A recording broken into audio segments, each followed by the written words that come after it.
Queridos hermanos, bienvenidos a la reunión de entre semana. Una vez más, estamos preparados para recibir la instrucción que nuestro amoroso Padre Jehová ha preparado con mucho cuidado para todos nosotros. Comenzaremos la reunión cantando juntos la canción 106, que tiene el título Cultivemos amor verdadero, y que contiene algunas ideas interesantes de la primera carta a los Corintios, capítulo 13.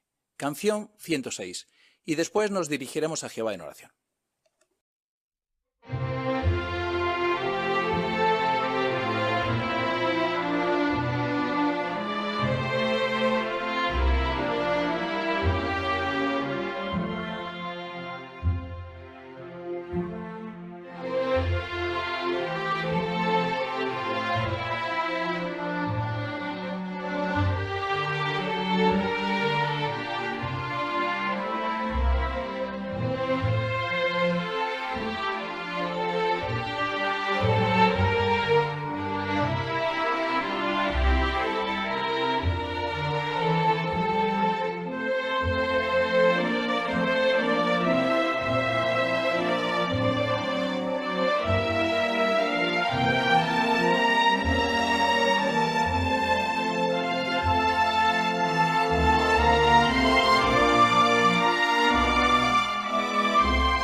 Bueno, pues, ¿qué podemos esperar de la reunión para hoy? Pues hoy podremos analizar cómo mostrar amor cristiano en diferentes facetas de nuestra vida, de diferentes maneras. La primera, mediante ser imparciales. Es decir, vamos a ver cómo influye el amor en la imparcialidad de nuestro Dios Jehová, que es una de sus cualidades que sirve para que todos los humanos le podamos servir de la mejor manera. También veremos cómo influye el amor directamente en nuestra adoración, porque podremos asegurarnos de si nuestra forma de adoración es precisamente la que le gusta a nuestro Dios Jehová. Y por último, veremos cómo influye el amor directamente a la hora de tratar con nuestros amigos. Y por último, evidentemente, analizaremos una profecía mesiánica muy interesante que nos inspira total confianza en el reino de Dios. Así que vamos a disfrutar muchísimo de esta reunión que Jehová ha preparado para nosotros. Comencemos con la primera sección de nuestra reunión, los tesoros de la Biblia. En este caso, el hermano José Miguel Martín analizará con todos nosotros el tema Seamos imparciales como Jehová. ¿Cómo está nuestra vista? Bueno, hay personas que pensaban que tenían una vista excelente, pero entonces se probaron una lente y descubrieron que veían mucho mejor con ella. ¿Qué había pasado? Pues que muy gradualmente, poquito a poco, habían ido perdiendo visión, sin darse cuenta siquiera de ello. Y la realidad es que no veían tan bien como pensaban. Bueno, la verdad es que al ser humano nos pasa un poquito esto cuando nos miramos a nosotros mismos. Es difícil vernos como realmente somos. Por eso es bueno de vez en cuando analizarnos. En este caso vamos a analizar si somos imparciales como Jehová. Vamos a ver el ejemplo de Jehová de imparcialidad y vamos a ver cómo podemos imitarlo, cómo copiarlo. Pero primero tenemos que entender qué es ser imparcial. Para eso vamos a ver la definición que da la obra Perspicacia de imparcialidad, que tiene muchos detalles interesantes. Allí se explica que es la cualidad de obrar sin prejuicio o favoritismo. Significa no dejar que el rango, la facilidad de palabra, las riquezas, el soborno o incluso la simpatía por la causa del pobre o los desfavorecidos influyan en nuestro juicio o acciones. La imparcialidad procura que todos sean tratados en armonía con lo que es equitativo y justo y de acuerdo con lo que cada uno merece y necesita. Muy interesante esa definición de imparcialidad. Ya que la tenemos clara, ahora vamos a ver el ejemplo de imparcialidad de Jehová. Vamos a analizar uno de los diferentes relatos que lo ejemplifican en la Biblia. Vamos a encontrarlo en el libro de Números, en el capítulo 27, donde podemos dirigirnos en nuestras Biblias. Números 27. Empezamos leyendo a partir del versículo 1, donde se presenta una situación. Dice así Números 27:1. Entonces se acercaron las hijas de Zelofead, hijo de Efer, hijo de Galaad, hijo de Maquir, hijo de Manasés, de las familias de Manasés, hijo de José. Los nombres de sus hijas eran Malá, Noá, Oglá, Milcá y Tirzá. Ellas se presentaron ante Moisés, el sacerdote Eleazar, los jefes y todo el pueblo a la entrada de la tienda de reunión y dijeron: Nuestro padre murió en el desierto, pero no estaba con el grupo que se unió en contra de Jehová, los que apoyaron a Coré. Él murió por su propio pecado y no tuvo hijos varones. ¿Por qué debe desaparecer de su familia el nombre de nuestro padre solo por no haber tenido un hijo? Danos una propiedad entre los hermanos de nuestro padre. Paramos aquí un momento y tenemos un dibujo en nuestra guía de actividades que ilustra ese momento que se narra aquí, ¿verdad? Estas 5 mujeres, las hijas de Zelofead, se presentan ante Moisés y los líderes del pueblo y les presentan esa preocupación, esa inquietud que ellas tienen. La herencia, la norma era que pasara a los hijos varones. En su caso, su padre había muerto sin tener hijos varones. ¿Qué pasaría ahora con la herencia de su padre? ¿Se perdería esa herencia familiar? ¿A quién pasaría? ¿Qué sería de ellas? Así, estas mujeres, como las vemos ahí, pues preocupadas, presentan esa situación ante Moisés. ¿Qué hace Moisés? Pensaría, bueno, yo tengo cosas más importantes en las que pensar. ¿Quiénes son estas 5 mujeres huérfanas? No es así. Si seguimos leyendo el relato, en el versículo 5 leemos que Moisés presentó su caso delante de Jehová. Así Moisés ya mostró imparcialidad al entender que ese era un asunto importante, que merecía ser atendido y ser presentado ante Jehová. ¿Y cómo vio el asunto Jehová? Pues si leemos los versículos siguientes, 6 y 7, encontramos esto. Entonces Jehová le dijo esto a Moisés: Las hijas de Zelofead tienen razón. Sin falta debes darles una propiedad como herencia entre los hermanos de su padre y pasarles a ellas la herencia de su padre. Así, Jehová tomó una decisión imparcial. No importaba que fueran hombres, en este caso mujeres, huérfanas. Jehová actuó, como leíamos antes en la definición, de acuerdo con lo que era justo, con lo que ellas necesitaban y merecían, y les concedió esa herencia.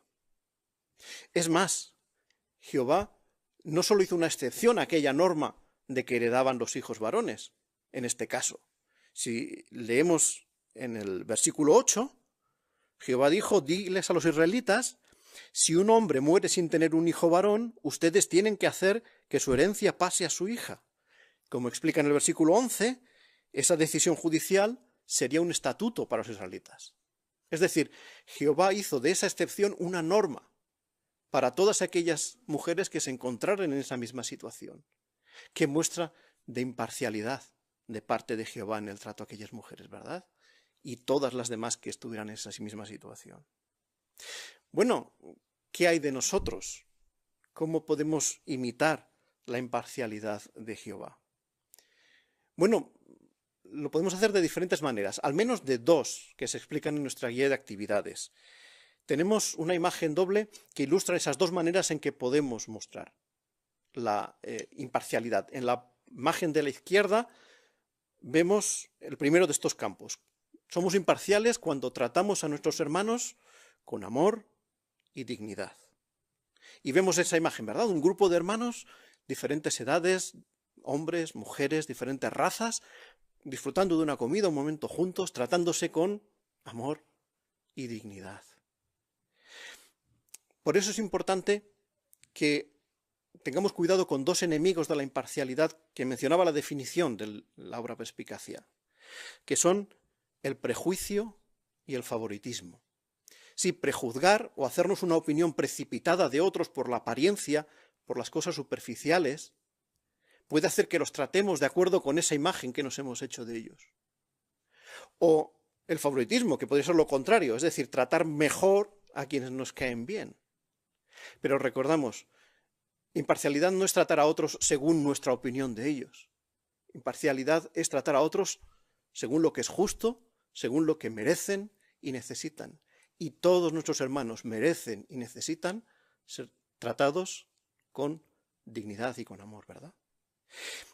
Y el segundo campo donde podemos imitar a Jehová, que también lo vemos en esa imagen, en este caso en la parte de la derecha de la imagen, es en la obra de predicar.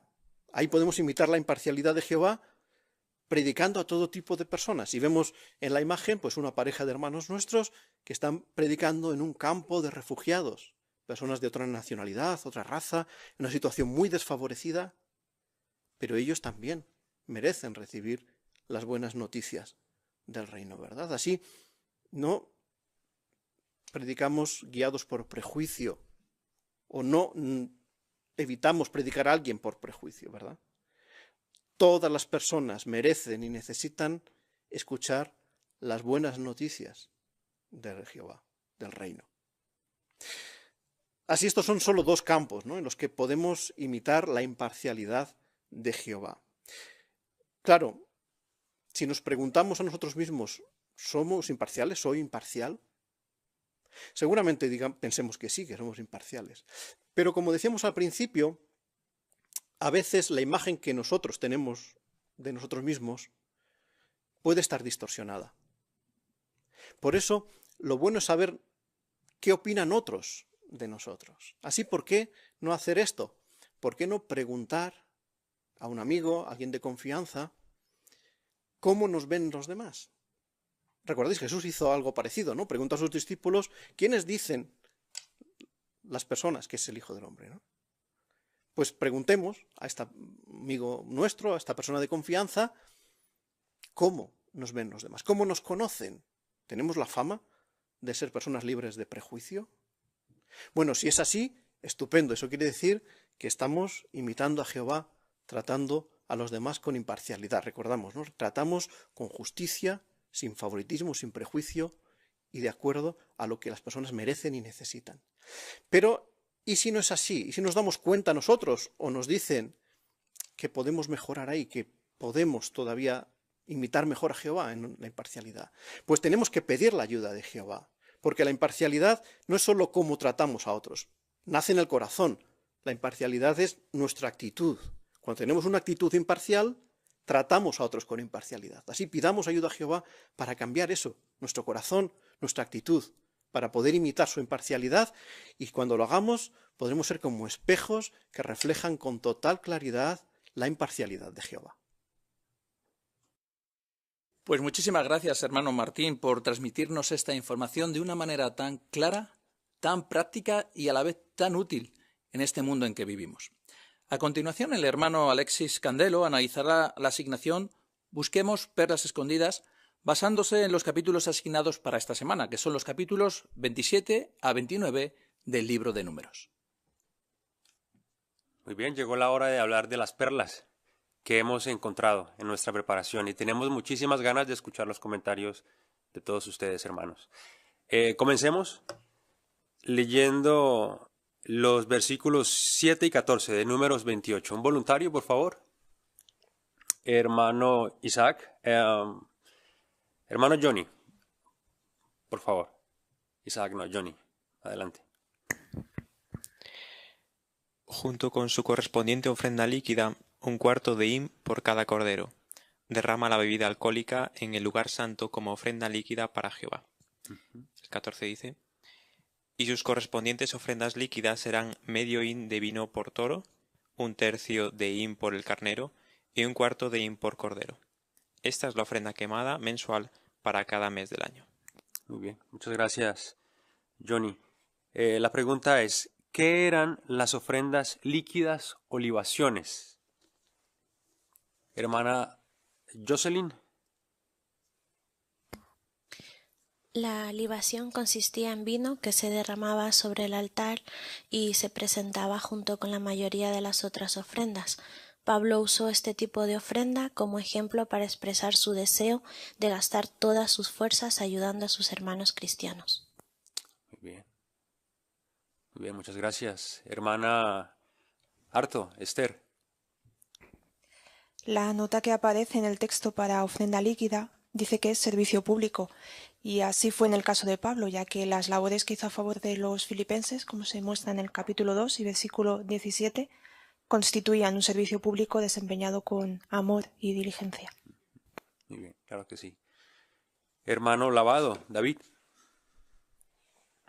El imaginarnos cómo se hacía este sacrificio nos puede ayudar a imitar al apóstol Pablo, cómo el sacerdote cogía la jarra y la derramaba hasta la última gota, ¿no? De esa manera, si visualizamos eso, nos puede ayudar a darnos por completo a nuestros hermanos y a Jehová. Muy bien, interesante.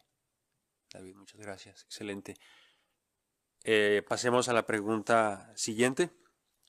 ¿Qué perlas espirituales ha encontrado sobre Jehová, el ministerio y otros temas en la lectura bíblica de esta semana?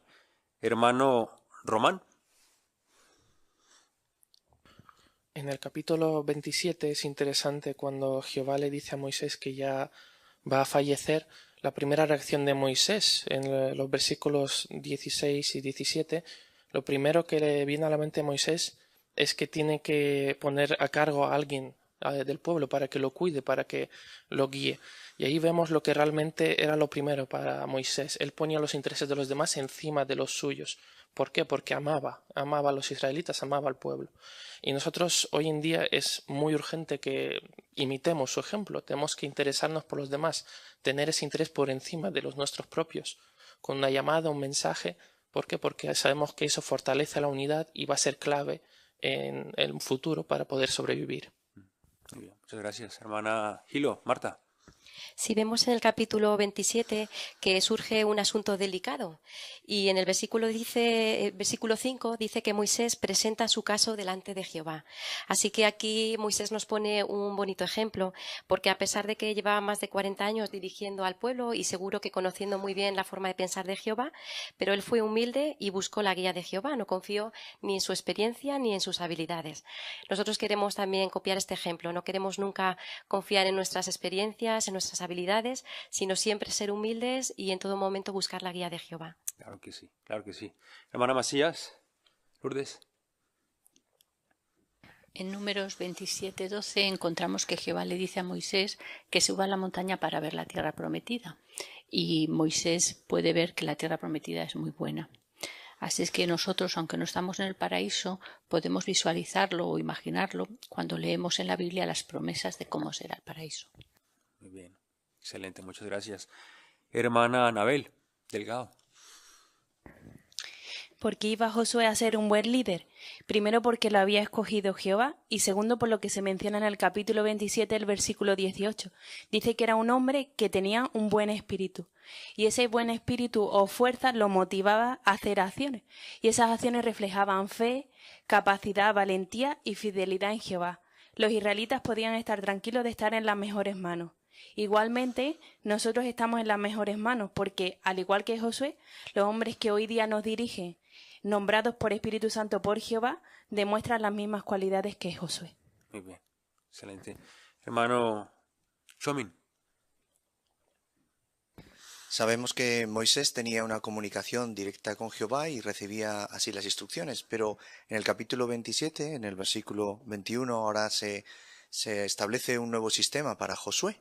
Jehová dice que ahora Josué tiene que acudir al sacerdote Eleazar y entonces este será el que solicitará las suertes del Urín y el Tumín en cuanto a las decisiones que Jehová estaba tomando para el pueblo. Así, Jehová modificó este sistema de comunicación y esto nos hace ver que Jehová ha ido modificando a veces algunos de los aspectos relacionados con su organización o con su servicio a lo largo de la historia.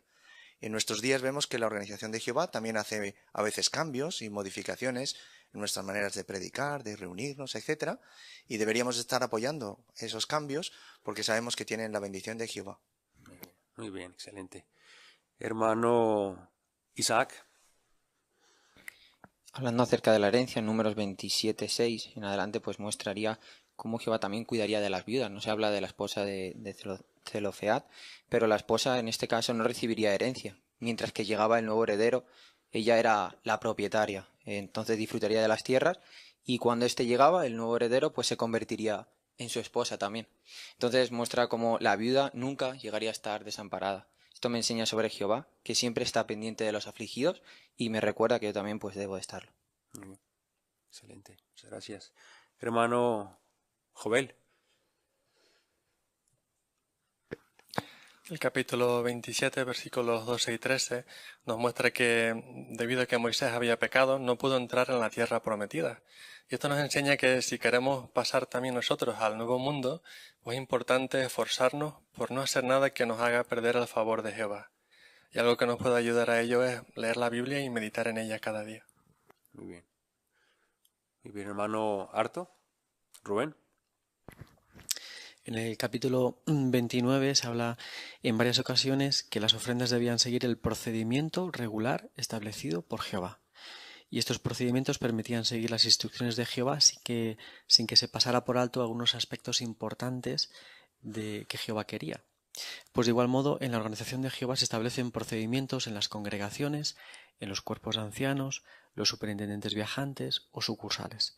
El propósito es el mismo, que no se pasen por alto aspectos importantes de nuestro servicio a Jehová y nuestro trato amoroso a nuestros hermanos. Muy bien, muy bien. Hermano Pintado, Abel. En el capítulo 28, el versículo 9, allí se habla acerca de las ofrendas que se hacían en sábado y cómo éstas tenían que hacerse. Y es interesante que este mismo versículo es el que Jesucristo luego cuando estuvo en la tierra citó en Mateo 12:5 cuando lo criticaban a él y a los apóstoles por en sábado agarrar grano y comerlo, ¿no? ¿Qué nos puede enseñar acerca de Jesús?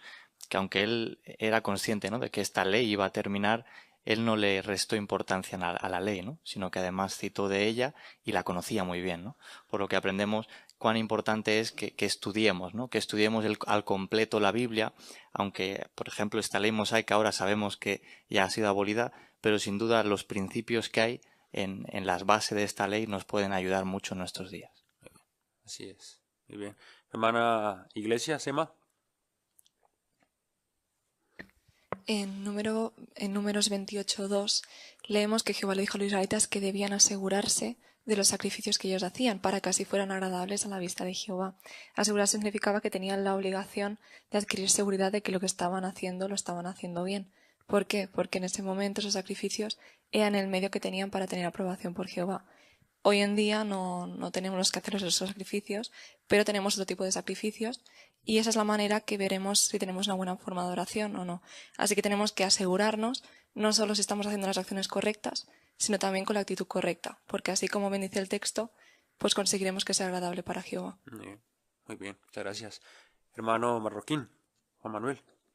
Aunque para nosotros podría parecer obvio que Josué fuera el elegido para estar después de Moisés, y quizás para Moisés también lo era, pero él, no lo nombró directamente, sino él le dijo: Jehová, tú que eres el Dios del espíritu de todas las personas, tú escoge a alguien. Entonces Jehová escogió a Josué. Entonces lo mismo nosotros ahora sí tenemos en algún momento algún puesto de responsabilidad, ver qué es lo que quiere Jehová, no lo que nuestras preferencias pudieran ser. Muy bien. Hermanos, muchas gracias por compartir con nosotros esas perlas tan valiosas y tan prácticas.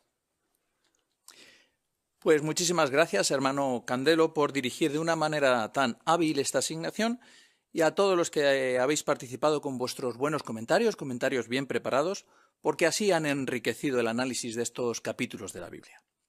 Pues ahora el hermano Roman Ivaskevich tiene asignada la lectura de la Biblia de esta semana, que abarca la porción que encontramos en Números, capítulo 28, versículos 11 al 31. Al comienzo de cada mes presentarán como ofrenda quemada para Jehová 2 toros jóvenes, un carnero y 7 corderos sanos de 1 año de edad cada uno. Además, ofrecerán 3/10 partes de harina fina mezclada con aceite como ofrenda de grano por cada toro, 2/10 partes de harina fina mezclada con aceite como ofrenda de grano por el carnero, y 1/10 parte de harina fina mezclada con aceite como ofrenda de grano por cada cordero. Será una ofrenda quemada de aroma muy agradable, una ofrenda hecha con fuego para Jehová. Y sus correspondientes ofrendas líquidas serán medio hin de vino por toro, 1/3 de hin por el carnero y 1/4 de hin por cordero. Esta es la ofrenda quemada mensual para cada mes del año. También se ofrecerá un cabrito como ofrenda por el pecado para Jehová, además de la ofrenda quemada regular con su correspondiente ofrenda líquida. En el primer mes, el día 14 del mes, se celebrará la Pascua de Jehová, y el día 15 de ese mes habrá una fiesta. Durante 7 días se comerá pan sin levadura. El primer día habrá una reunión santa, no deben hacer ningún trabajo duro. Como ofrenda quemada hecha con fuego para Jehová, presentarán 2 toros jóvenes, un carnero y 7 corderos de 1 año de edad cada uno. Deben ofrecer animales sanos. Deben ofrecerlos con sus correspondientes ofrendas de grano de harina fina mezclada con aceite, 3/10 partes por toro y 2/10 partes por el carnero, así como 1/10 parte por cada uno de los 7 corderos. También ofrecerás un macho de las cabras como ofrenda por el pecado para hacer expiación por ustedes. Ofrecerán todo esto además de la ofrenda quemada de la mañana, que es parte de la ofrenda quemada regular. Lo ofrecerán todo de la misma manera cada día, durante los 7 días, como alimento, una ofrenda hecha con fuego y de aroma muy agradable para Jehová. Deben ofrecerlo, además de la ofrenda quemada regular y su correspondiente ofrenda líquida. El 7º día deben celebrar una reunión santa, no deben hacer ningún trabajo duro. El día de los primeros frutos maduros, cuando presenten una ofrenda de grano nuevo para Jehová durante su fiesta de las semanas, deben celebrar una reunión santa, no deben hacer ningún trabajo duro. Como ofrenda quemada de aroma muy agradable para Jehová, presentarán 2 toros jóvenes, un carnero y 7 corderos de 1 año de edad cada uno. Y como su correspondiente ofrenda de grano de harina fina mezclada con aceite, presentarán 3/10 partes por cada toro, 2/10 partes por el carnero, y 1/10 parte por cada uno de los 7 corderos, así como un cabrito para hacer expiación por ustedes. Ofrecerán todo esto además de la ofrenda quemada regular y su correspondiente ofrenda de grano. Deben ofrecer animales sanos con sus correspondientes ofrendas líquidas. Pues muchísimas gracias, hermano Ivaskevich, por esta excelente lectura. Algunas de las ideas que has tenido en cuenta son las que se mencionan en el folleto Maestros, en la lección número 5, ¿verdad?, con el tema leer con exactitud. Y fíjate, esta lección es muy importante porque nos da consejos muy útiles para ser buenos lectores, ¿no? Consejos como, por ejemplo, esforzarnos por hacer una buena preparación. ¿Y qué incluiría una buena preparación? Pues un detalle interesante y muy aplicable a la lectura que tú has tenido es hacer una investigación del pasaje que vamos a leer. Y esto incluye, pues a veces pensar dónde se escribió este pasaje, en qué entorno o a qué entorno se refería el pasaje, ¿no? De esta manera nos metemos mejor en el cuadro y nuestra lectura será mucho más vívida. Y también mencionaba el folleto que es bueno respetar los signos de puntuación, ¿no?, como los puntos, las comas, y darles a cada uno su debido tiempo, ¿no? Así que trabajaste muy bien, hermano Roman, en esta muy buena asignación. Pues pasamos a la segunda sección de nuestra reunión, la sección Seamos mejores maestros. Y para iniciar esta sección visualizaremos un vídeo de la primera conversación y después lo analizaremos todos juntos mediante algunas preguntas que presenta el vídeo. Adelante, vídeo.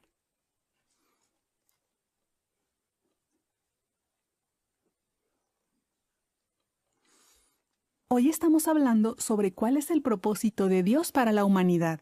¿Usted qué diría? Pienso que Dios nos creó para que nos ayudemos unos a otros. Pues la pregunta diría, ¿cómo responderíamos si una persona nos dice que Dios no existe? Hermana de Acuña. Podríamos decirle que muchas personas dudan de la existencia de Dios y si podríamos preguntarle si siempre ha pensado así y escuchar cuál es la respuesta. Muy bien. ¿Alguna otra idea? Hermana de Arto. Y siguiendo con el comentario anterior, cuando nos dé la respuesta podremos adaptarnos mejor a lo que la persona le interesa, porque nos puede decir que quizás no cree en Dios porque hay mucho sufrimiento en el mundo, o porque le ha decepcionado la religión, o porque cree en la evolución. Esa respuesta nos ayudará a seguir la conversación. Perfecto. ¿Alguna idea más? Hermana Delgado.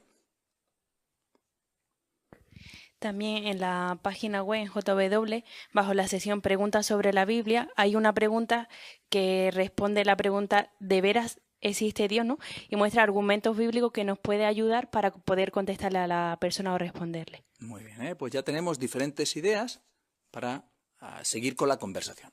Pues seguimos con el vídeo. Es usted una persona muy considerada. La verdad es que esta vida está llena de problemas.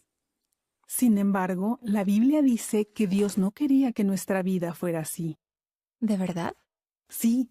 De hecho, mire lo que dice la Biblia aquí, en Génesis 1:28. Marga, ¿nos puedes leer la primera parte del versículo? Claro. Dice, Dios los bendijo y les dijo, tengan muchos hijos, multiplíquense, llenen la tierra y tomen control de ella. Gracias. Según este versículo, ¿qué quería Dios que hicieran Adán y Eva? Que tuvieran hijos y llenaran la tierra. Muy bien. En otras palabras, Dios quería que Adán y sus descendientes extendieran el jardín de Edén y que toda la tierra fuera un paraíso. Obviamente eso no fue lo que pasó, pero ¿quiere decir eso que fracasó el propósito de Dios? ¿O se cumplirá algún día? Quizá podríamos hablar de eso la próxima vez. Sí, estaría muy bien.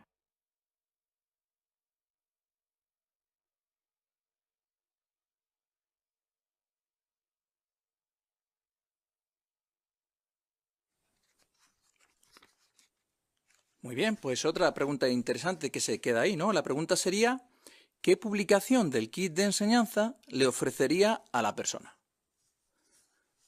Hermano David Lavado. Podríamos usar el nuevo folleto de Disfrute de la Vida. En concreto, la lección 2 habla de la Biblia nos da esperanza. Y la segunda pregunta es muy oportuna porque dice, ¿cómo describe la Biblia el futuro? Muy bien, muy práctico ahora con el nuevo folleto. ¿Alguna más? Hermano Arto, Rubén. Y hablando del futuro, podemos usar también el tratado Cómo ve el futuro. Ahí contiene la esperanza del reino, pero algo muy interesante es que ofrece también las razones que da la Biblia para creer en ella. Y dos razones interesantes es que Dios tiene el poder de cumplir esa promesa y Dios tiene el deseo de cumplir esa promesa. Muy bien, ¿eh? Hermana Macías, Lourdes. En el folleto nuevo, en la introducción, también hay una parte que la pregunta ¿es posible disfrutar de la vida para siempre? Y ahí hay tres citas bíblicas muy bonitas. Está la de Jeremías 29:11, que dice que Jehová tiene preparado para nosotros un futuro, una vida feliz y tranquila con la familia y con los amigos. Muy bien, ¿eh? Pues qué ideas más prácticas para iniciar esta conversación, ¿verdad? Y para continuar con ella. Bueno, pues ahora la hermana Pérez y la hermana Acuña podrán en práctica las buenas sugerencias que hemos visto en este vídeo con la primera conversación. Hola, buenos días. Buenos días. Me llamo Sara y soy testigo de Jehová. Mi breve llamada es porque, aunque debido a las circunstancias actuales no visitamos a las personas en sus hogares, nos sigue gustando compartir buenas noticias con los vecinos y saber cómo se encuentran. ¿Cómo les va? Pues muy amable de tu parte. Bueno, no vivimos nuestro mejor momento. Algunos de nosotros estamos sin trabajo, otros tenemos demasiado trabajo. También hemos tenido familiares enfermos y parece que la gente está cada vez más alterada. Vaya, lo siento. Es verdad, no son tiempos fáciles para nadie. Aún así, hay algo que me anima mucho. ¿Así que es? saber que Dios no quería que nuestra vida fuera así. Yo ya no lo sé. Parece que se ha olvidado de nosotros y que solo vengamos al mundo para sufrir. Claro, con todo lo que nos rodea es normal que piense así. Pero mire, ¿sabe que dicen que para entender el presente hay que conocer el pasado, verdad? Sí, claro, eso tiene lógica. Pues esto es lo que la Biblia nos ayuda a hacer. Voy a leer de Génesis, el primer libro de la Biblia, el capítulo 1, el versículo 28. Mientras leo, fíjese por favor en cuál era el propósito de Dios para la humanidad. Dice, Dios los bendijo y les dijo, tengan muchos hijos, multiplíquense, llenen la tierra y tomen control de ella. ¿Ha notado qué quería Dios que hicieran Adán y Eva? Sí, bueno, dijiste que tuvieran hijos y llenaran la tierra, ¿no? Muy bien. Su propósito era que Adán y Eva extendieran el jardín de Edén hasta que toda la tierra fuera un paraíso. Eso sí hubiera sido bonito. Ya lo creo. Pero por desgracia, eso no fue lo que pasó. ¿Significa esto que fracasó el propósito de Dios? ¿Cree que se cumplirá algún día? Ay, es que no lo sé. Dicen que Dios es todopoderoso y me gustaría creer que de alguna manera va a solucionar todos nuestros problemas, pero es que lo veo muy difícil. Ya la comprendo. Si quiere, la puedo llamar mañana a esta hora para ver juntas la respuesta que da la Biblia a esta pregunta. ¿Por qué podemos estar seguros de que Dios cumplirá su propósito? Pues sí, la verdad es que tengo curiosidad por saberlo y si es tan breve como ha sido hoy, me va bien. Muy bien, de acuerdo. Como le he dicho antes, me llamo Sara. ¿Cuál es su nombre? Me llamo Vicky.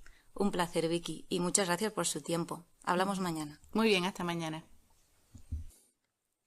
Pues muchísimas gracias también a vosotras por esta asignación tan práctica. Hemos visto claramente que habéis puesto en práctica lo que dice el folleto Maestros en la lección número 4 con el tema Introducir bien los textos.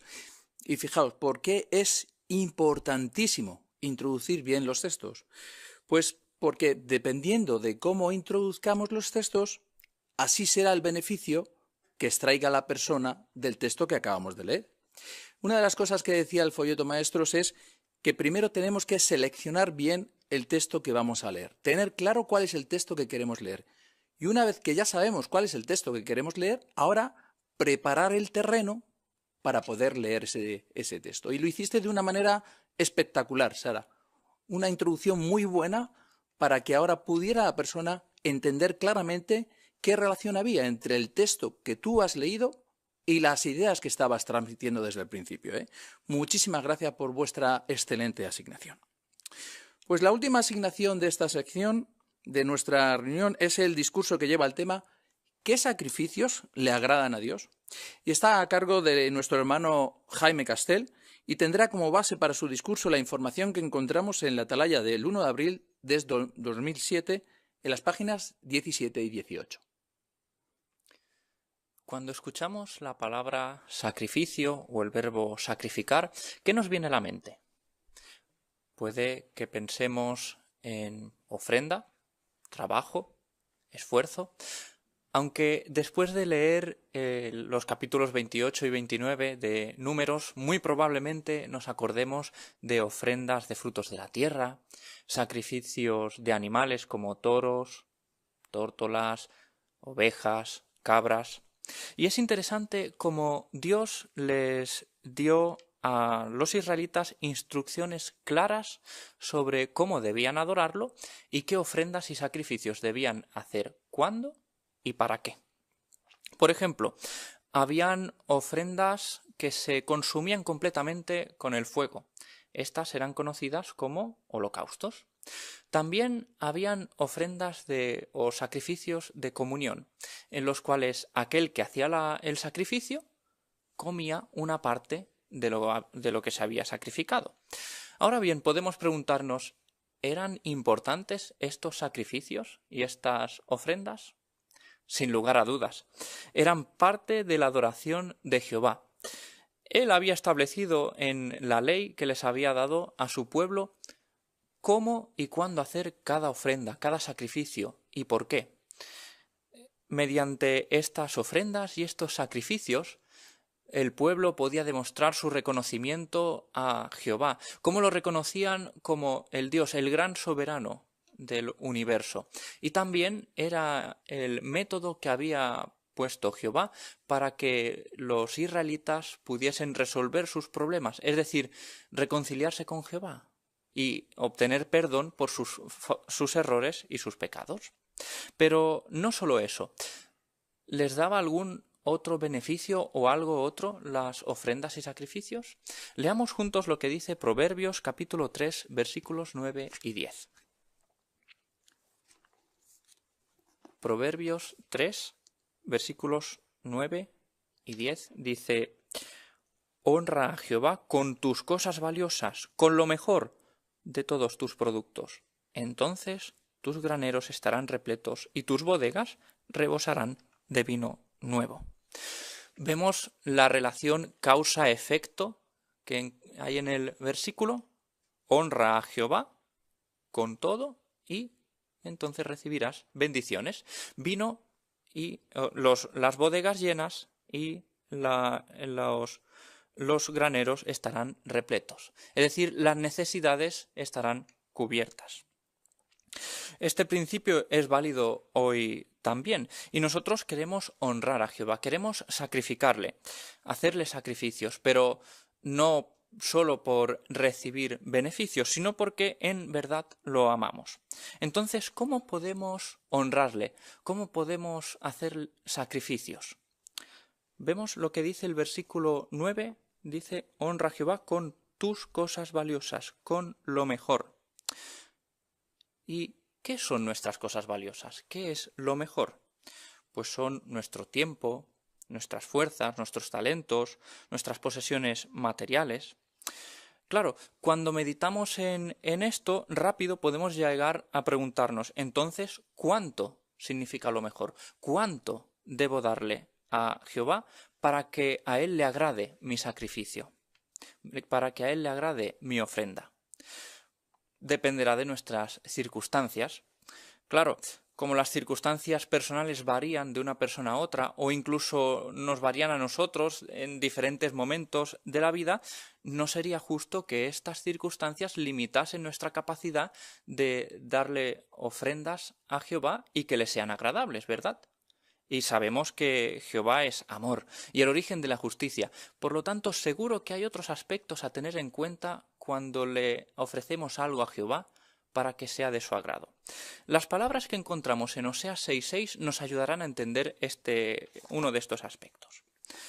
Oseas 6.6 dice: porque lo que me causa placer es el amor leal, no los sacrificios, y el conocimiento de Dios, no las ofrendas quemadas. Vemos cómo a Jehová le causa placer el amor leal, el conocimiento de Dios, no los sacrificios o las ofrendas quemadas. Para entender bien estas palabras debemos entender el contexto cuando Jehová dijo estas palabras. Y los contemporáneos de Oseas tenían un grave problema. Por lo visto, había israelitas que presentaban sus ofrendas, pero al mismo tiempo seguían haciendo cosas malas, seguían pecando. Su conducta demostraba que no tenían amor leal, que no tenían conocimiento de Jehová. No lo demostraban porque no actuaban en consecuencia. Por lo tanto, Jehová había rechazado sus sacrificios. Puesto que su actitud de corazón no era pura, ni vivían como era debido, a Jehová no le agradaban estas ofrendas, no le agradaban estos sacrificios. Vemos cómo Jehová pone por encima nuestro amor leal, nuestra actitud, más que el sacrificio o la ofrenda en sí. Por lo tanto, entendemos que es más importante el cuánto o qué, es más importante el cómo lo hacemos, cuál es nuestra actitud, qué hay en nuestro corazón. Y qué tranquilidad nos da saber eso, ¿verdad? Todos tenemos circunstancias diferentes. De hecho, de un día para otro nuestras circunstancias pueden cambiar. Pero qué bueno que, indiferentemente si en el pasado podíamos hacer más y ahora podemos hacer menos, que lo importante no es eso, sino que siempre que le ofrezcamos lo mejor a Jehová con la actitud correcta, Él no hará comparaciones con otros ni con nosotros mismos en otro momento, sino que se regocijará con nuestras ofrendas. Pues muchísimas gracias, hermano Jaime, por esta muy buena asignación. Algo que seguro que tuviste en mente en tu asignación es lo que dice el folleto Maestros, en la lección 16, ¿verdad? Dice que debemos de ser edificantes y positivos. ¿Y por qué debemos de esforzarnos por ser edificantes y positivos? Pues principalmente porque recibimos tanta información pesimista, negativa, que es muy fácil que nuestras conversaciones al final se conviertan en conversaciones negativas. Por eso es importante limitar mucho la información negativa que incluyamos en nuestras conversaciones y mucho más en nuestra exposición o en nuestra asignación. ¿Por qué? Porque al limitar la información negativa, el tono de nuestra asignación siempre va a ser edificante, positivo y va a contribuir al crecimiento espiritual de aquellos que nos están escuchando. Así que muchísimas gracias por tu muy buena asignación. Pues pasamos a la siguiente sección de nuestra reunión, la sección que lleva el tema Nuestra vida cristiana. Y para introducir esta sección, pues vamos a cantar juntos la canción 82, que lleva el título Hagamos que brille nuestra luz. Y su letra está basada en Mateo 5:16. Canción 82.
Pues la primera parte de esta sección está a cargo del hermano Iván Delgado y lleva un tema muy interesante.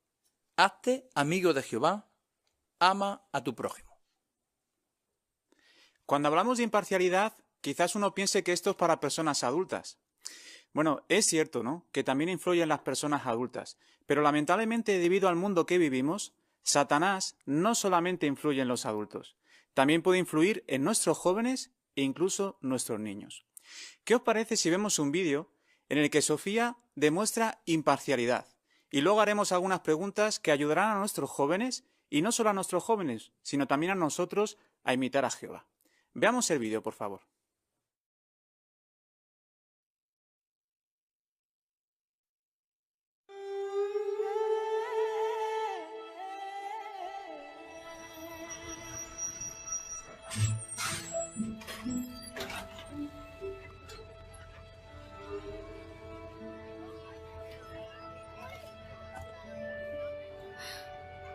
¿Quién es esa? Yo creo que es nueva.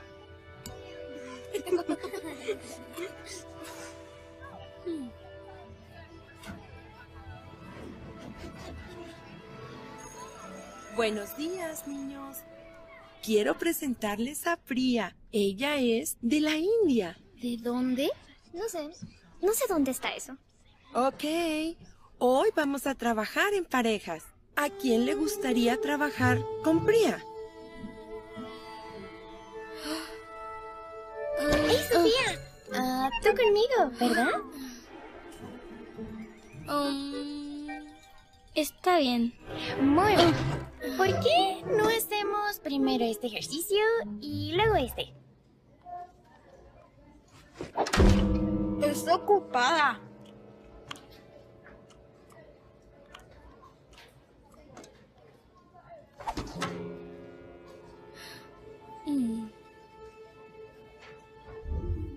Bien, según lo que nos enseñó Jesús, ¿cómo podemos ser como el buen samaritano?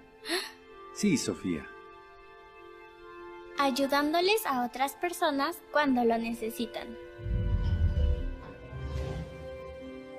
Priya. Por aquí. Hola, soy Sofía. Hola, me gusta mucho tu ropa. ¿Dónde la compraste? Me la hizo mi mamá. Es de mi país. Allá la gente se viste así. Este es mi color favorito. ¿Y cómo es tu país?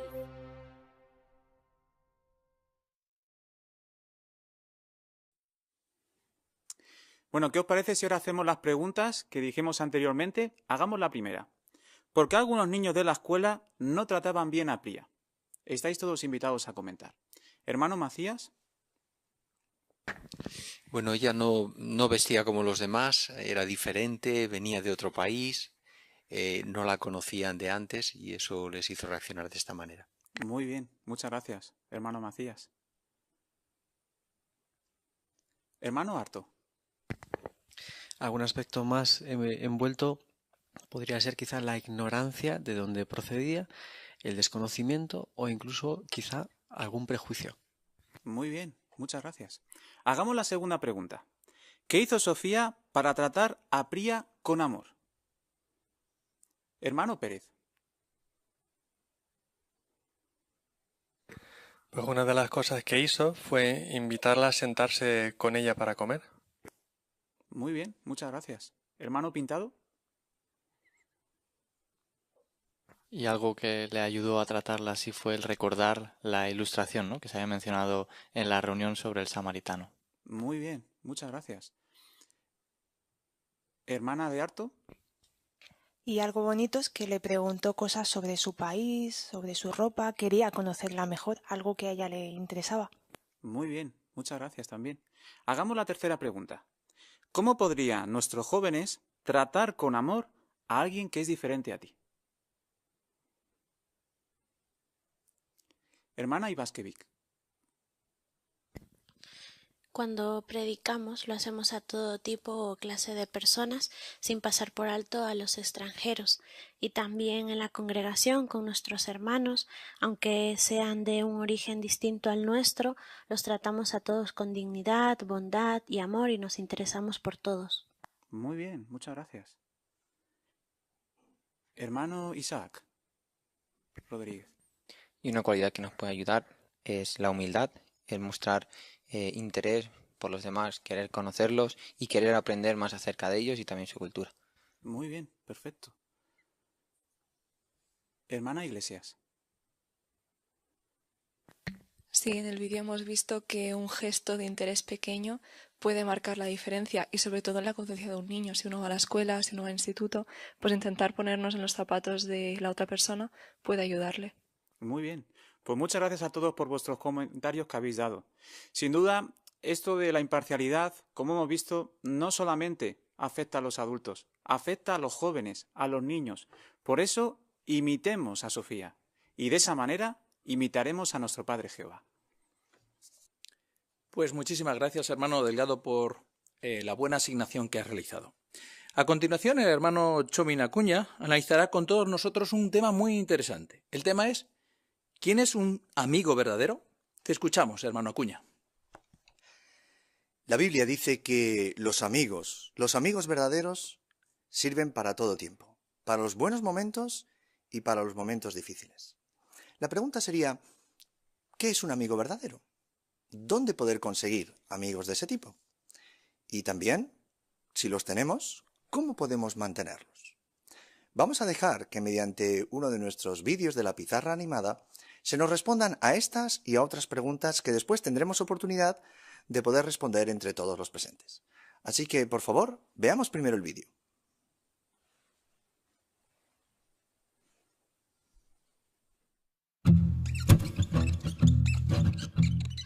¿Qué es un amigo verdadero?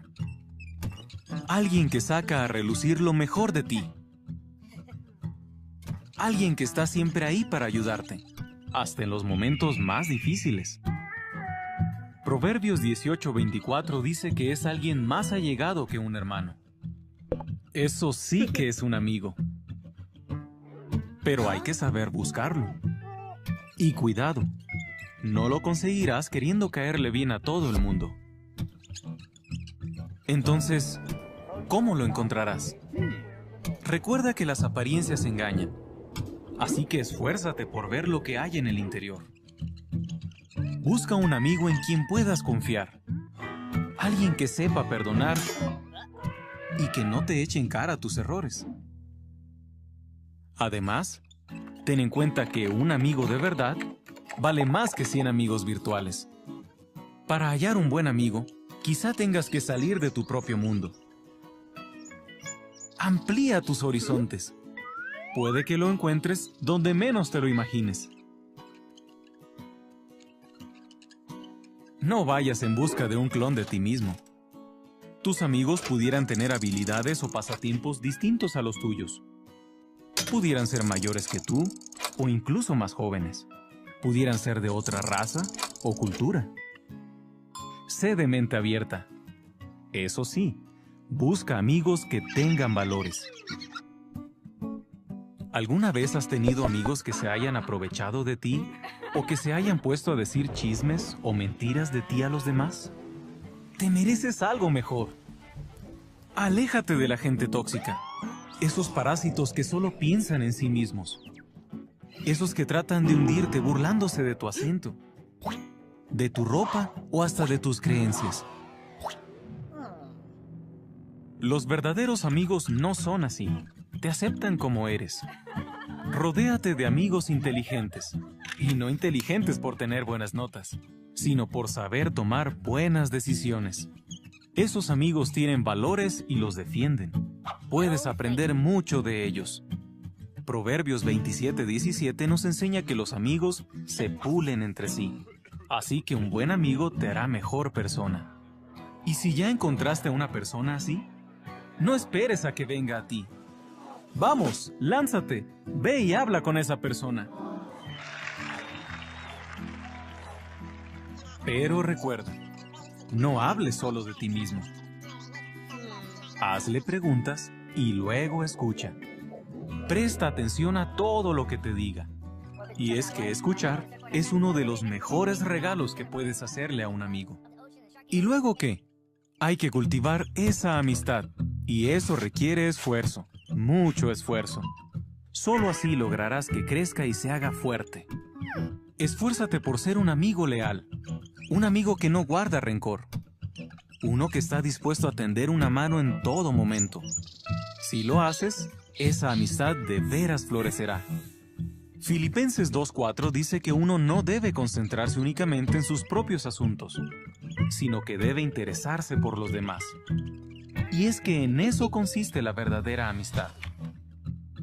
En la vida conocerás a muchas personas, y de entre todas ellas tendrás que elegir a tus amigos.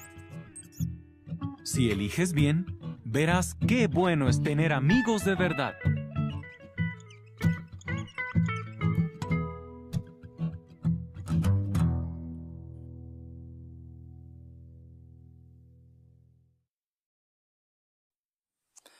Muy bien, pues hemos visto muy buenas ideas para poder conseguir esos amigos verdaderos.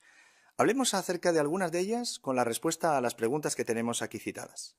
La primera es, ¿qué deberías buscar en un amigo? Estáis invitados a poder participar. Hermano Marroquín, por favor. En un momento se hablaba de amigos inteligentes, pero decían no porque saquen buenas notas, sino inteligentes porque tomen buenas decisiones, porque esas decisiones también pueden ser contagiosas si uno está con estas personas. Muy bien, muchas gracias. Hermano Gil. También que saque lo mejor de cada uno de nosotros, ¿no? Que no que se centre en lo malo, sino que destaque nuestras cualidades y que incluso las potencie. Correcto. Hermana Iglesias. Sí, también había un momento que decía que teníamos que buscar amigos que tuvieran buenos valores, porque entonces decía el texto de Proverbios 17:17, que entonces la idea era de que un buen amigo en realidad te hace mejor persona. Correcto, gracias. Hermana Arto. Y un buen amigo es alguien que está siempre ahí para ayudarte hasta en los momentos más difíciles. Seguro, ¿verdad? Hermana Pérez. También que sepa perdonar y que nos acepte tal como somos. Muy bien. Una segunda pregunta nos dice, ¿dónde puedes encontrar buenos amigos? Hermano Pérez. Pues quizás normalmente buscaríamos amigos de nuestra propia edad, que sean parecidos a nosotros, con gustos parecidos. Pero lo cierto es que podemos encontrar buenos amigos en sitios que normalmente no miraríamos, como quizás personas más mayores que nosotros o incluso más jóvenes. Muy bien, una muy buena idea, ¿verdad? Hermana Macías. Se nos animaba en el vídeo a ser de mente abierta, a ver a personas pues quizá de otra cultura, que tengan otras habilidades y también de ellos podemos ser amigos. Muy bien. Hermano Alexis Ganero.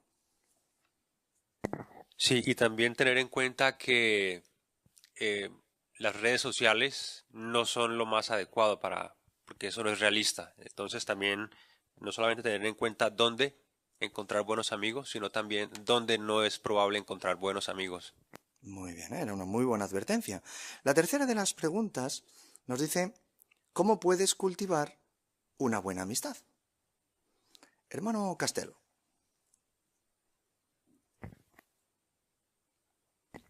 Para ello es necesario esfuerzo y cultivar con mucha comunicación. Y comunicación no quiere decir que uno habla y el otro escucha y ya está, sino que es una comunicación en los dos sentidos. Muy bien, correcto. Hermana Acuña.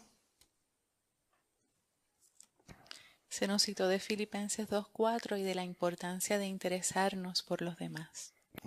Gracias. Perfecto. Hermana Delgado.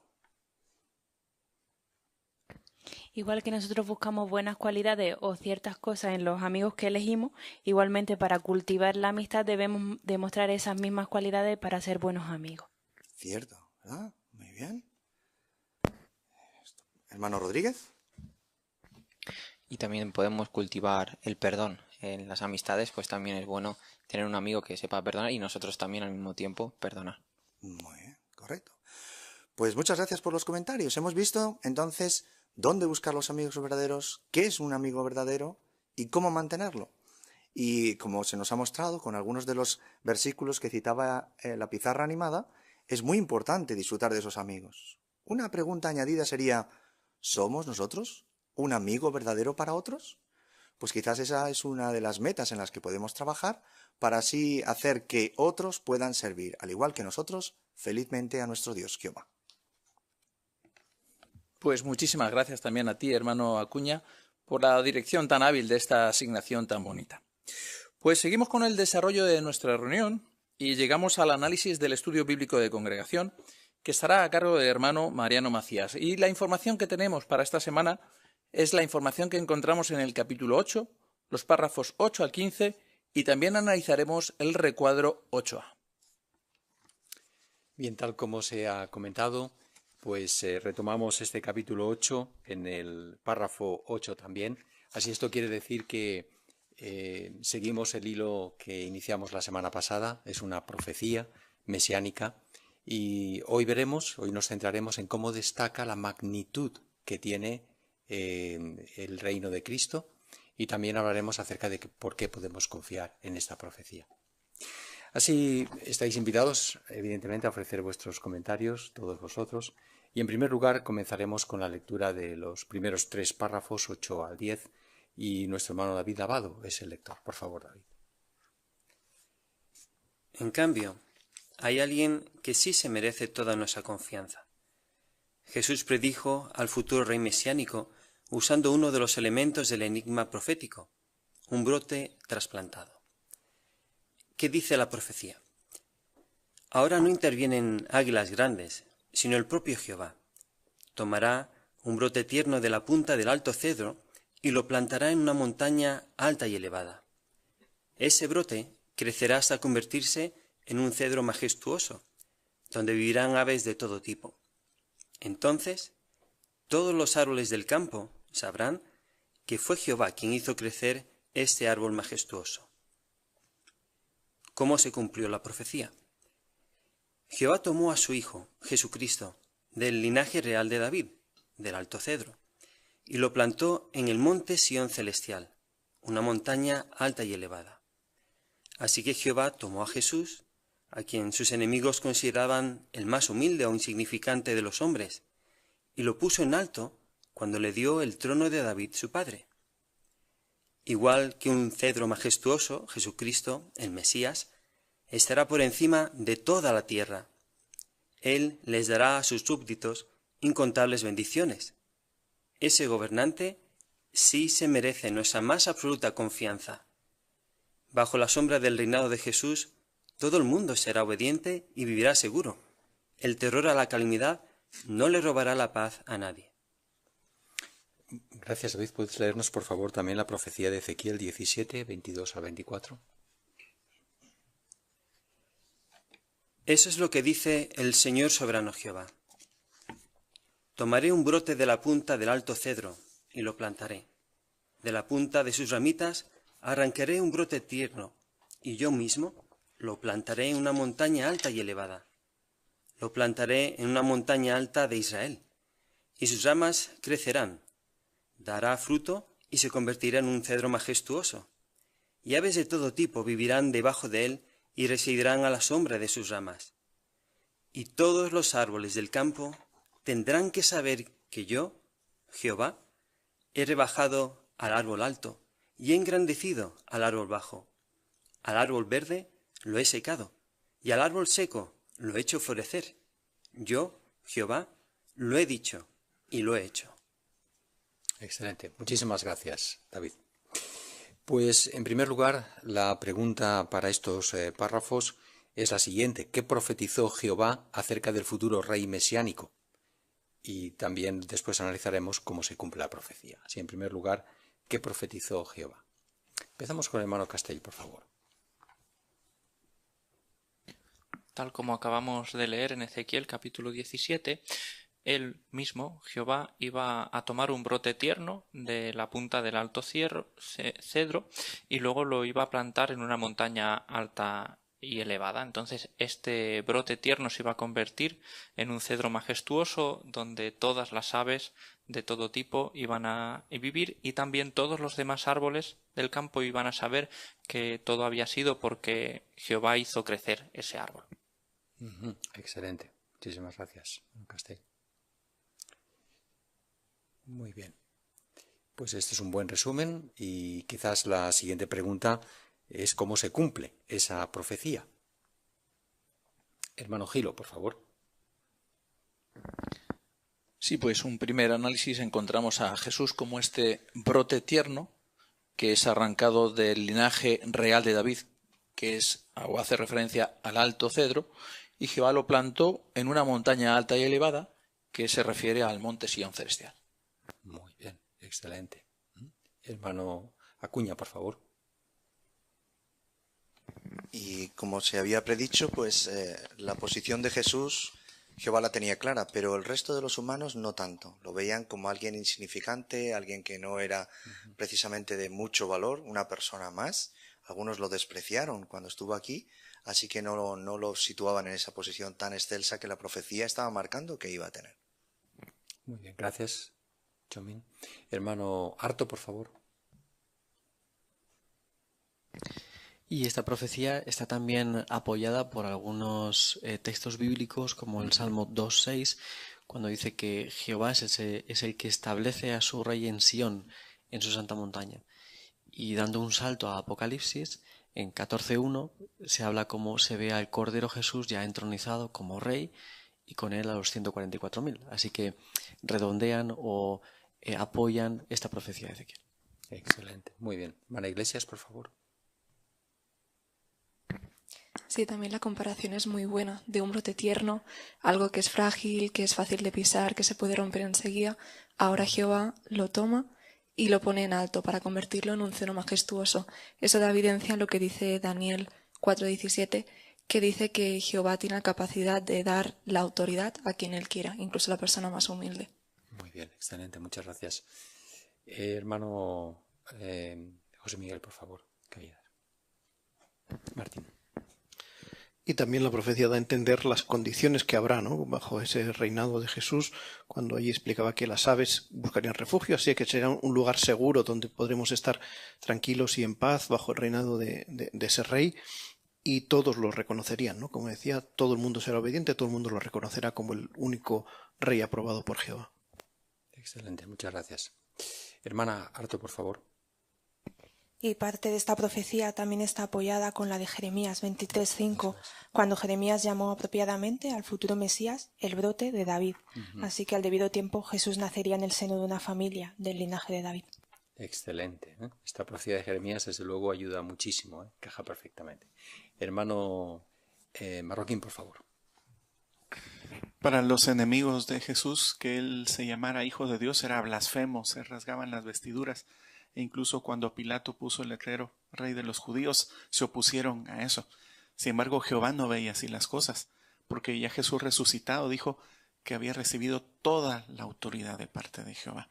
Y ese es el punto, aunque para los hombres algo sea bajo, pero si Jehová lo levanta, pues tiene toda la altura que podría tener. Y si Jehová confía en Jesús, pues sin duda es porque él va a cumplir la comisión que le ha dado al 100%. Eso es. Podemos analizar o resumir muy bien estas ideas con la imagen que tenemos, este recuadro 8A, donde con 5 imágenes podemos ver el desarrollo de esta profecía.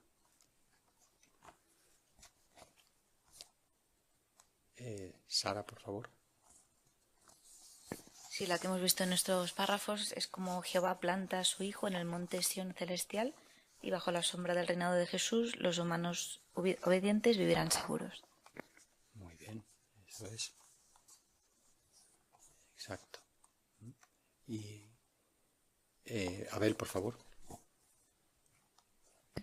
La semana pasada analizamos la primera parte, donde vimos como una gran águila que representaba a Nabucodonosor, el rey de Babilonia, que agarraba esa parte más elevada del cedro y que lo llevaba a otro lugar, que en este caso era Joaquín. Muy bien. Sobre la segunda referencia que tenemos aquí en la imagen, hermano Delgado. Sí, aquí también se ve, y luego después Nabucodonosor pone a Sedequías en el trono de Jerusalén, se observa ahí, pero luego vemos un poquito más adelante en el tercero ya como Sedequías, en vez de obedecer lo que le dijo Jehová, pues recurre a Egipto para conseguir apoyo militar. Y finalmente pues ahí donde terminan todos estos reyes hasta que ya vendría el Mesías. Muy bien, eso es. Y por eso en este recuadro 8A, ¿verdad? En la figura 4, ahí podemos ver este cedro chiquitito plantado en la montaña, pero con el tiempo se convierte en este gran cedro. Así esta imagen nos ayuda mucho a retener en nuestra mente los puntos principales de esta profecía. Apreciamos mucho, desde luego, este gran trabajo que ha hecho el esclavo a la hora de explicar y las imágenes para ayudarnos a entender profecías tan profundas. Bien, continuamos. Vamos a pasar ahora, por favor, a la lectura del párrafo 11 y hablaremos acerca de lo que aprendemos de esta profecía. ¿Qué nos enseña esta profecía? La emocionante profecía del brote tierno que se convierte en un cedro majestuoso nos permite responder una cuestión de máxima importancia. ¿En quién pondremos nuestra confianza? Es absurdo confiar en los gobiernos humanos y sus fuerzas armadas. Para gozar de verdadera seguridad, lo sabio sería poner toda nuestra confianza en el Rey mesiánico, Jesucristo. El gobierno celestial, que estará en las mejores manos, es la única esperanza para la humanidad. Excelente, gracias, David. La pregunta: ¿qué valiosa lección nos enseña la profecía del brote tierno que se convierte en un cedro majestuoso? Hermana Delgado, por favor, Anabel. Pues ¿en quién ponemos nuestra confianza o en quién pondremos nuestra confianza? Muy bien, gracias. Hermana Acuña, por favor, de aquí. Y como describe el párrafo, es absurdo confiar en los gobiernos del hombre, ¿no? Si tenemos un árbol tan grande, tan majestuoso, con una sombra tan buena, ¿cómo vamos a ir a cualquier otro tipo de árbol, uno débil, que sabemos que pronto va a caer? Muy bien, eso es excelente. Hermano Isaac, por favor. Rodríguez. Por eso queremos tener esa misma seguridad, esa misma confianza que se menciona en Apocalipsis capítulo 11 versículo 15, cuando se gritaba con voz fuerte que ese reino duraría para siempre. Exacto, eso es. Muy bien. Hermano Alexis. Sí, y la idea de Apocalipsis 11:15 nos llena también de mucha confianza porque el establecimiento o la aprobación de Jesucristo como rey no depende de ningún ser humano, no hay que votar a favor de él. Es que Jehová ya lo ha decidido así, es un hecho, él es nuestro rey actualmente y es cuestión de algún tiempo, muy poco tiempo, él tomará el control de toda la tierra. Muy bien, excelente. Hermano José Miguel, por favor. Sí, quizás tenemos claro que no vamos a confiar en gobiernos humanos, pero podríamos preguntarnos, ¿no? ¿Podríamos estar confiando en otras cosas, cosas materiales, buscando nuestra confianza ahí, o confiando en nosotros mismos en vez de confiar en Jehová y en el reino de Jesús? Excelente, muy bien, gracias por la reflexión. Hermano Arto, por favor. Y el párrafo apunta que es una cuestión de máxima importancia. Y pensando en el tiempo en que vivimos, que sabemos que quizá dentro de poco escuchemos el grito de paz y seguridad que se va a proclamar, que quizá los gobiernos de la tierra hayan solucionado muchos problemas, que van a tener paz y seguridad que solamente va a traer el reino de Dios, podemos entender que nuestra lealtad a este reino de Dios y a este rey que Jehová ha nombrado se va a poner a prueba. Por eso es que es importante que podamos estudiar esta cuestión de máxima importancia hoy. Excelente, muchísimas gracias. Qué profecía más bonita. Bueno, pues vamos a analizar otra que refuerza perdón, la misma idea. El que tiene el derecho legal. Párrafo 12, por favor. Con la explicación que Jehová dio del enigma profético de las dos águilas, Ezequiel entendió que quitarían del trono al infiel Sedequías, un rey del linaje de David, y lo llevarían cautivo a Babilonia. Así que el profeta tal vez se preguntara: ¿y aquel pacto con Dios que Dios hizo con David? ¿Acaso no tenía que ser un descendiente del rey David el que iba a gobernar para siempre? Si se preguntó eso, no tuvo que esperar mucho para recibir una respuesta. Alrededor del año 611, antes de nuestra era, el 7º año de exilio, mientras Sedequías todavía reinaba en Judá, Ezequiel recibió las palabras de Jehová. Jehová le encargó que declarara otra profecía mesiánica. En ella dejó claro que no se había olvidado del pacto que había hecho con David, todo lo contrario. La profecía indicaba que el futuro rey mesiánico tendría el derecho legal de gobernar por ser heredero de David. Muchísimas gracias. Así la pregunta del párrafo 12 es: ¿por qué sabemos que Jehová no se había olvidado del pacto que había hecho con David?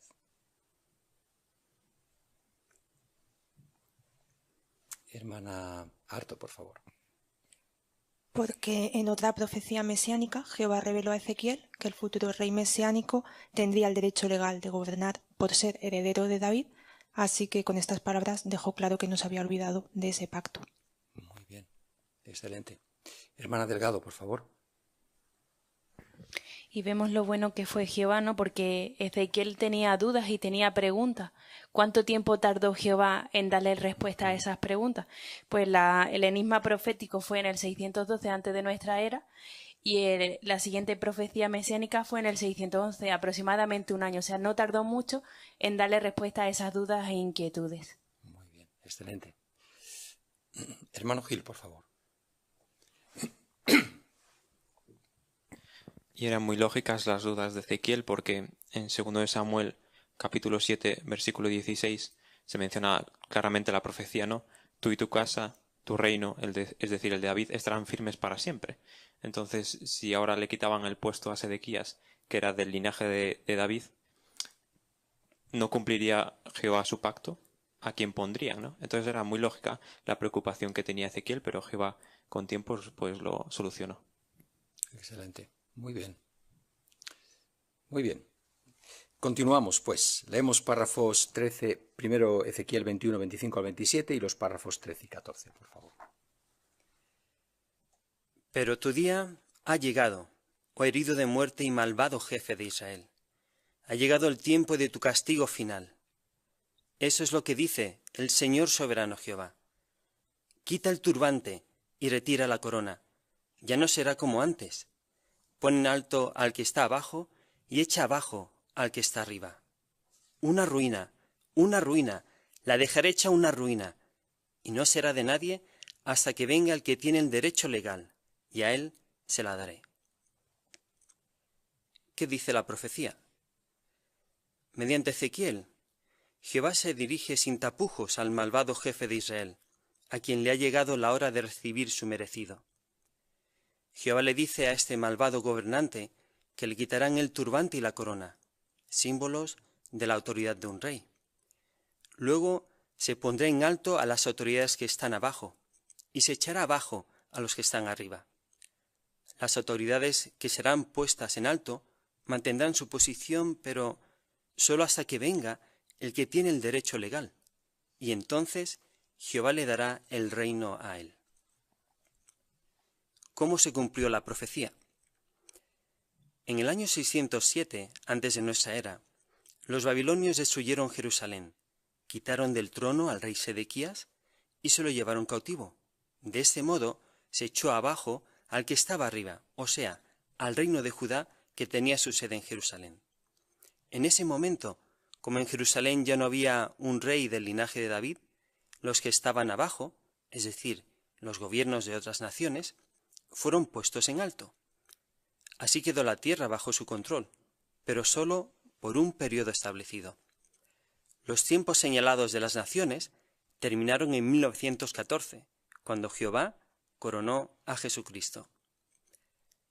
Al ser descendiente de David, Jesús tenía el derecho legal a ser el rey del reino mesiánico. Por medio de Jesús, Jehová cumplió la promesa solemne que le había hecho a David, que un heredero suyo sería rey para siempre. Muy bien, muchas gracias. Así tenemos la pregunta para estos dos párrafos. En primer lugar es ¿cómo podemos resumir la profecía de Ezequiel 21, 25 al 27? Y después veremos cómo se cumplió. Hablemos de este resumen. Pues pedimos ahora al hermano Gilo, por favor, que nos la resuma. Sí, pues esta profecía va dirigida al malvado jefe de Israel y se le menciona claramente que le van a quitar el turbante y la corona, que son símbolos de autoridad real. También se le menciona que las autoridades que están abajo serán colocadas arriba y las que están arriba se les colocarán abajo. Estas que se ponen arriba será durante un periodo de tiempo hasta que venga aquel que tiene el derecho legal. Excelente, muy bien, muy buen resumen. Pues, ¿cómo se cumplió? Aquí tenemos interesantes detalles. Hermana Macías, por favor. Pues fue en el 607 cuando los babilonios destruyeron Jerusalén y entonces quitaron del trono al rey Sedequías y se lo llevaron cautivo. Así empezó la profecía. Muy bien, exacto. Estupendo, muchas gracias. Hermana Vicky, por favor, cuña.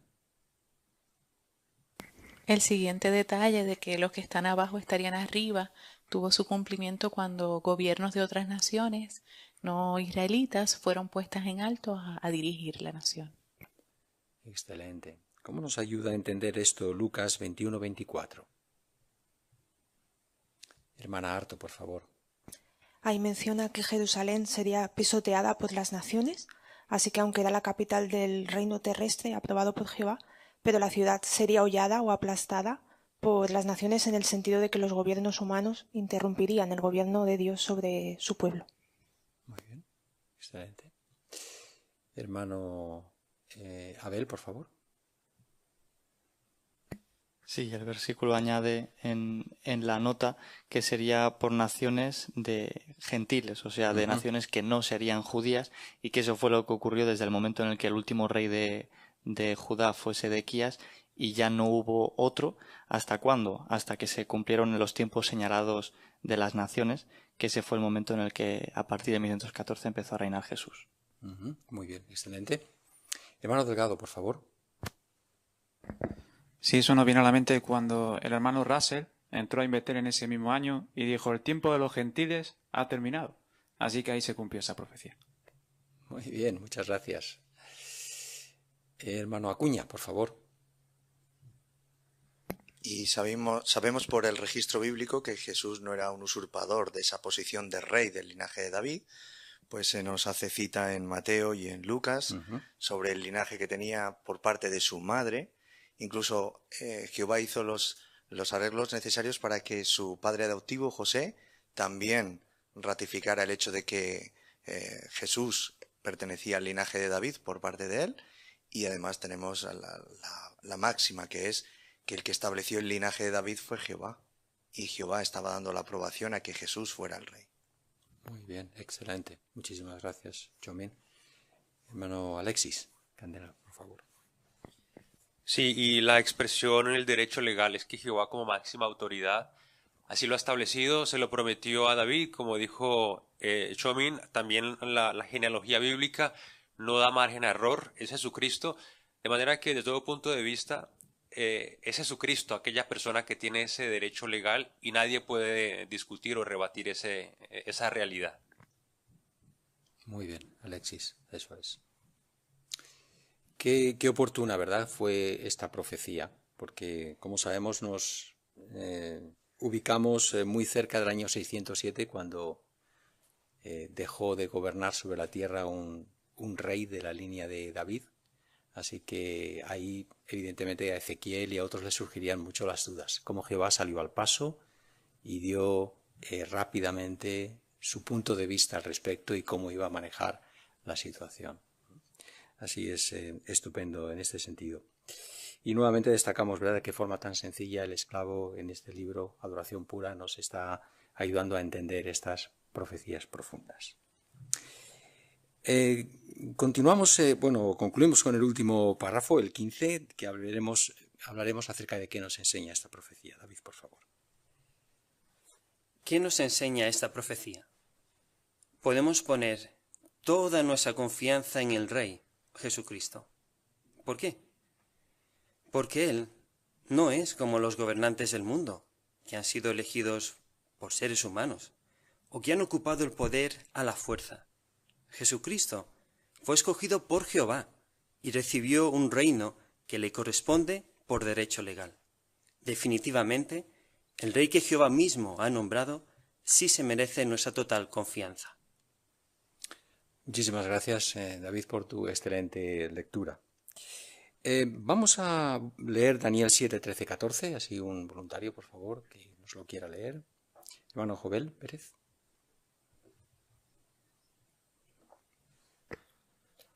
Seguí mirando, y en las visiones de la noche vi venir con las nubes de los cielos a alguien parecido a un hijo del hombre, y le dieron acceso al anciano de días, y lo llevaron ante su presencia.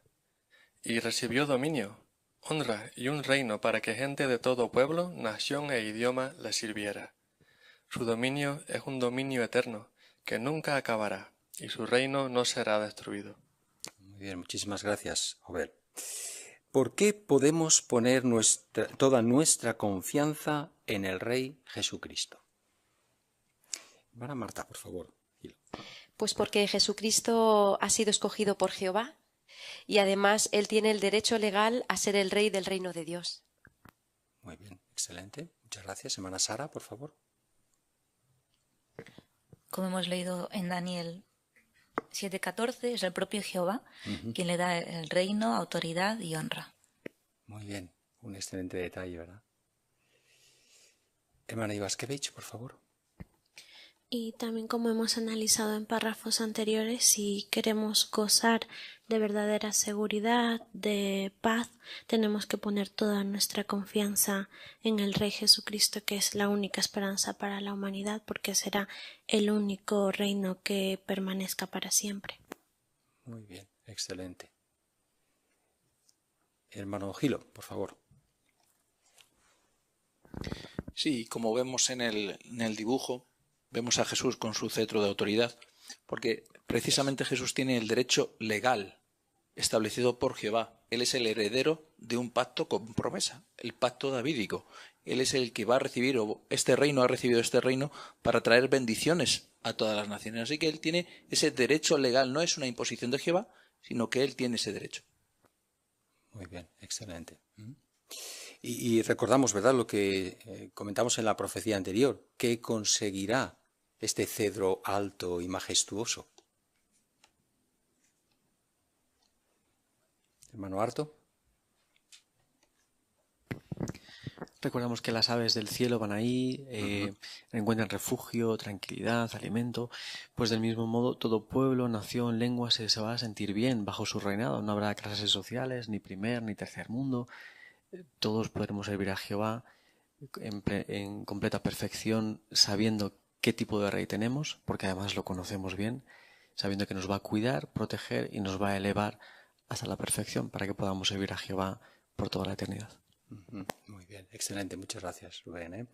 Se comentaba en el párrafo 10, Proverbios 1:33, donde dice que viviremos seguros y el terror a la calamidad no nos robará la paz a nadie. Qué bonito. Muy bien, pues entonces hemos analizado estas dos profecías, ¿verdad? Una hemos concluido, la que comenzábamos la semana pasada, pero que enfatiza cómo Jehová tomaría cartas en el asunto. Y hemos visto la magnitud del reino mesiánico. Sería el único gobierno, como se ha dicho muy bien, todas las aves se podrían cobijar dentro de este árbol.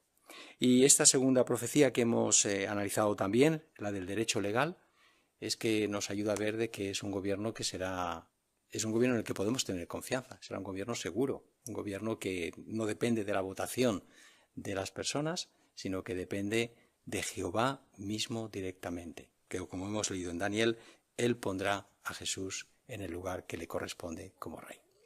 Así, muchísimas gracias, hermanos, a todos por vuestra muy buena preparación y vuestros comentarios. Pues muchísimas gracias a ti también, hermano Mariano, por la dirección tan hábil de este estudio bíblico de congregación. Bueno, pues ya se nos ha acabado la reunión. Ha pasado muy rápidamente, ¿verdad? Si recordáis, como dijimos al principio, íbamos a analizar cómo el amor cristiano es imprescindible para nuestra vida cristiana. Y lo hemos visto de diferentes maneras. La primera, pues mostramos amor a nuestros hermanos cuando nos esforzamos por ser personas imparciales. Y así imitamos a nuestro Dios Jehová.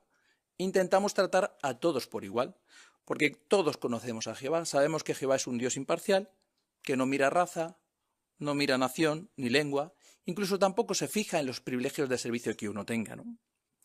También hemos visto cómo podemos mostrar amor a la hora de asegurarnos de qué tipo es nuestra adoración a Jehová y vigilando también cuál es nuestra motivación, que debe ser una motivación correcta y apropiada.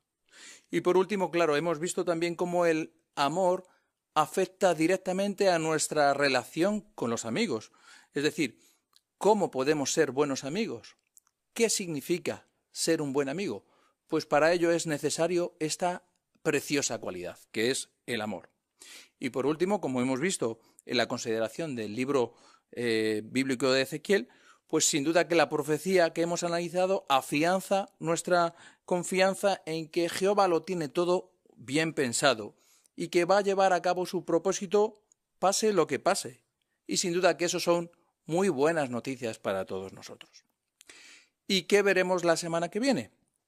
Pues un anticipo para la semana que viene. Por ejemplo, veremos dos ideas importantes. La primera, que como cristianos que somos, debemos cumplir con nuestros votos. Y esto, en vez de esclavizarnos, lo que hace es que nos hace personas más libres y felices. Y segundo, veremos cómo podemos y debemos apreciar la cualidad del aguante. Una cualidad que a veces no nos gusta, pero es necesaria, es imprescindible para nuestra vida cristiana. Pues hasta aquí nuestra bonita reunión de entre semana y finalizaremos cantando juntos la canción 16 que lleva el tema Alabemos a Jehová por su Hijo el Ungido. Y después nos dirigiremos a Jehová en oración. Canción 16.